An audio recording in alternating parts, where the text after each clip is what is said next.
안녕하세요. 나이스 신용평가 금융평가본부 이혁준 상무입니다.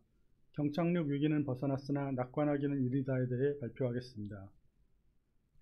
나이스 신용평가는 금융업의 2025년 주요 이슈로 기준금리 인하, 부동산 PF, 정부 정책을 선정했습니다.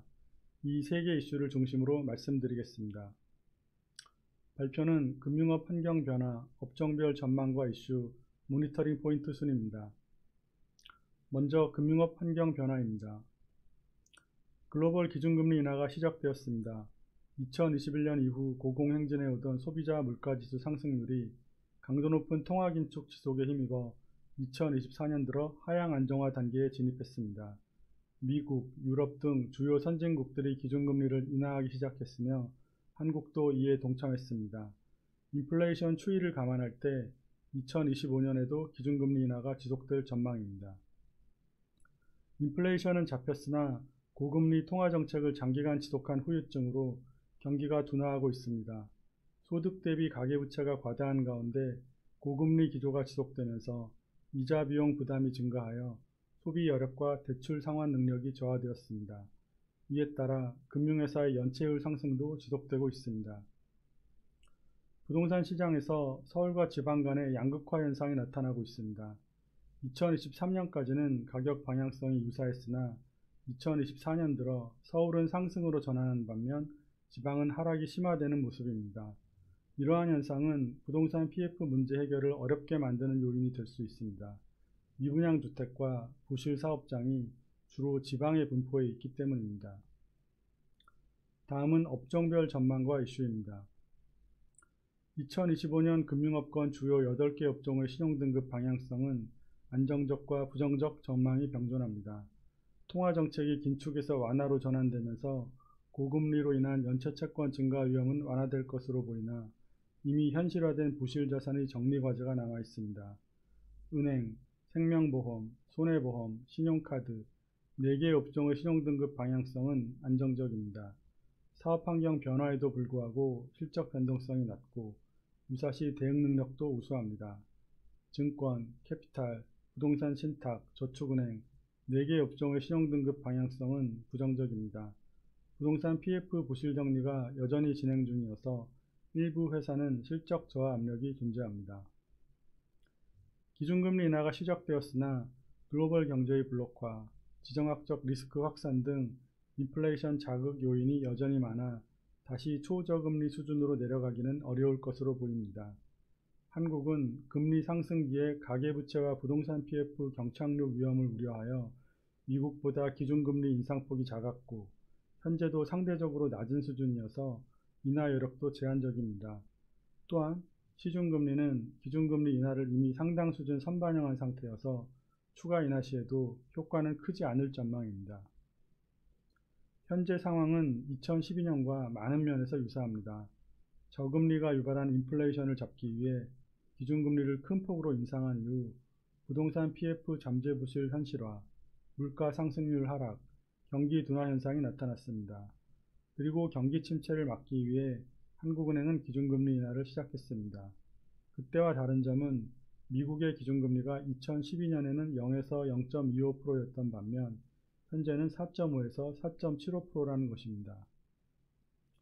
금리 하락은 금융업종별로 다른 영향을 줍니다. 금리가 하락하면 일반적으로 은행과 보험은 불리하고 나머지 업종은 유리합니다. 은행과 보험은 마진 축소로 수익성이 저하되는 반면 나머지 업종은 고객 기반과 마진이 확대되면서 경영 실적이 개선됩니다. 실제로 2012년에서 2013년 기준금리 인하기에 은행과 보험은 이익이 감소했고 부동산 신탁과 저축은행은 이익이 증가했거나 손실이 감소했습니다. 반면 증권, 신용카드, 캐피탈은 기준금리 인하에도 불구하고 수익성이 오히려 더 저하되었습니다.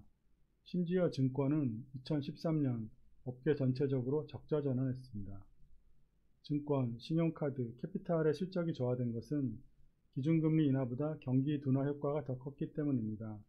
기준금리를 낮췄지만 코스피 주가지수는 오르지 못하고 박스권 장세를 보였습니다.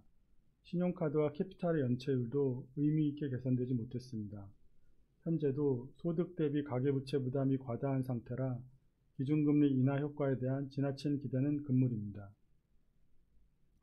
2024년 5월 금융당국은 부동산 PF의 질서 있는 연착륙을 위한 정책 방향을 발표하였습니다.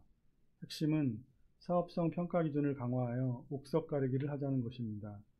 기존 3단계였던 사업성 평가 기준을 4단계로 확대하고 유의 및 부실 우려 엑스포저는 재구조화, 자율매각, 상각, 경공매를 추진하게 했습니다.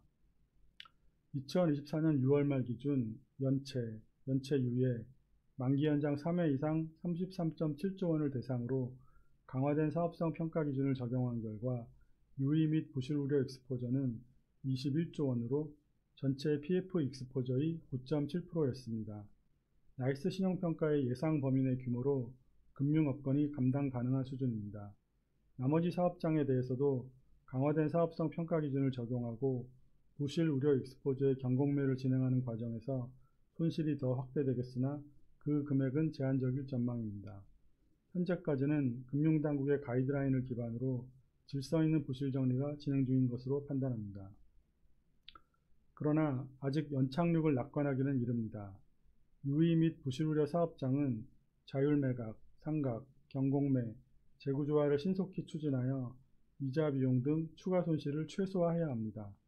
정리 계획을 살펴보면 매수자가 내정된 자율매각과 상각은 계획대로 시행되겠지만 경공매와 재구조화는 상대가 있는 게임이어서 계획보다 지연될 가능성이 존재합니다. 나이스 신용평가 유효등급 보유, 증권, 캐피탈, 저축은행의 정리계획에서 자율매각과 상각 비중은 15%인 반면 경공매와 재구조화 비중은 85%에 달합니다. 정부 정책은 금리 하락과 별개로 부동산 시장의 방향성을 바꿀 수 있는 강력한 변수입니다. 현재 금융당국은 가계부채의 절대적 규모를 줄이기보다는 증가 속도를 GDP 성장 속도보다 낮게 관리하는 것으로 정책 방향을 잡고 있습니다. 기준금리 인하로 인해 가계부채가 과도하게 증가할 경우 이를 억제하기 위해 다양한 정책 수단을 가동할 것입니다. 2025년에도 3단계 스트레스 DSR 규제를 포함하여 강도 높은 가계부채 관리가 지속될 것으로 전망합니다. 미분양주택과 PF 부실 사업장이 주로 지방에 분포해 있기 때문에 서울 지방 간 부동산 시장 양극화가 더 심화되는 건 경제 시스템 차원에서 위험합니다. 정부는 과거에 이 문제를 해결했던 경험이 있습니다. 수도권 버블7은 주택가격이 급등했던 반면 지방은 하락하는 양극화가 나타났었습니다. 정부는 세제와 금융규제 측면에서 지방주택 매수 인센티브를 계속 강화했습니다. 이후 지방은 인센티브 효과와 저평가 매력에 힘입어 주택가격이 상승했습니다. 반면 서울은 2012년에서 2013년 기준금리가 3.25%에서 2.5%로 인하되었음에도 불구하고 투자 수요가 지방으로 이동하면서 고평가 거품이 빠지고 주택가격이 하락했습니다.